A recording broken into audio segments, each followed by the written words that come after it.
আল্লাহ যখন যা করে বান্দার ভালোর জন্য করে। হয়তো প্রথমের দিকে আমরা সেটা বুঝতে পারি না, কিন্তু সময়ের পরিক্রমায় যখন বাস্তবতা নিয়ে সামনে আসে, দিন শেষে আমরা বলতে বাধ্য হই আসলেই ওই দিন ওই ঘটনাটা হওয়াতে ভালোই হয়েছে।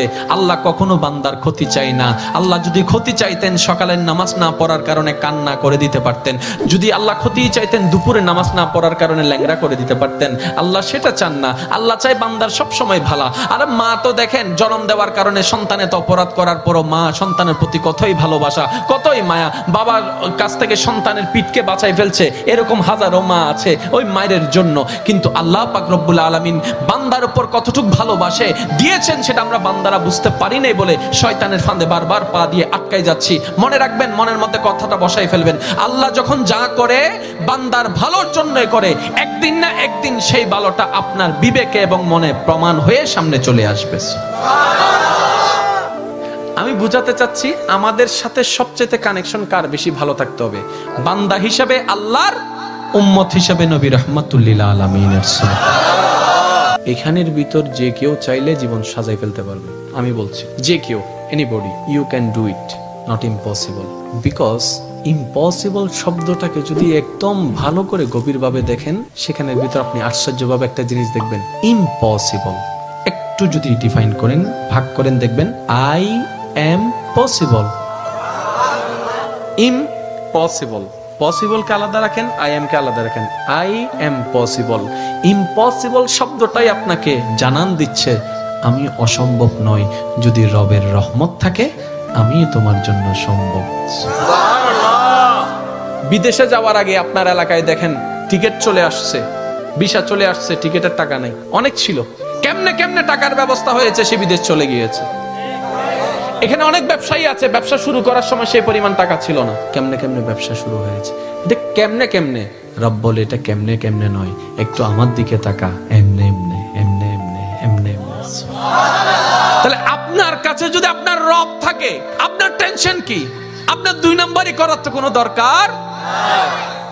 এই রমজানকে সামনে রেখে অনেকে দ্রব্যমূল্যের দাম বাড়ানোর জন্য কত চালাকি করছে, গুদামজাত করছে।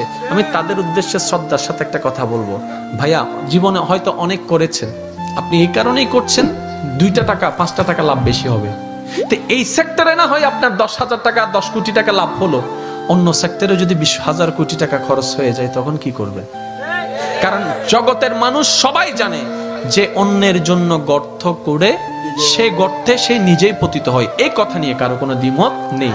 যে অন্যের কষ্টের কারণ হয় সে নিজের জীবনে কষ্টকে দাওয়াত দেয়, এই কথা নিয়ে কারো কোনো দ্বিমত নেই। আপনি ধর্মের কথা বাদ দেন, একজন মানুষ হিসেবে চিন্তা করে দেখেন, যারা কোটিপতি তারা বাজারে যাচ্ছে না, অফিস থেকে টাকা দিয়ে দিচ্ছে, ঘর থেকে স্লিপ দিয়ে দিচ্ছে, ফোন করলে বাজার চলে আসতেছে, হিসাবও নিচ্ছে না। কিন্তু আমাদের মতো যারা গরিবরা আছে, দিনে এনে দিনে খায়, অল্প কিছু টাকা ইনকাম করে সেখান থেকে কিছু ভাগবটারা করে চাউল নেই, অল্প করে চাউল নেই, অল্প করে ডাল নেই। একবার ভেবে দেখেন তো, আপনি যেগুলাকে মওজুদ করে দাম বাড়িয়ে দিচ্ছেন, এগুলা আপনি আমি কেউ বানাই নাই, সব রবের দেওয়া নিয়ামত।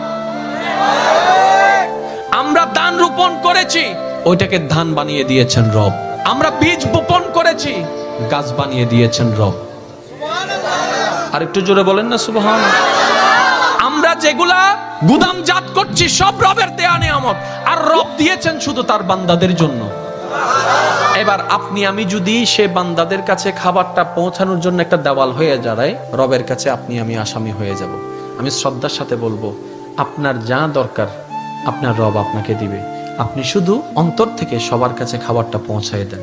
হয়তো আপনার দুনিয়াবি ক্ষেত্রে 2টা পয়সা লস হবে, কিন্তু অন্যদিকে দেখবেন আপনার রব আপনাকে আরো 10 গুণ বাড়াই দিবে। কিভাবে? মানজা বিল হাসানাতে ফালাহু আশরু আমসালিহা। যে রবের জন্য 1 দেয়, রব তাকে বিনিময়ে 10 দেয়।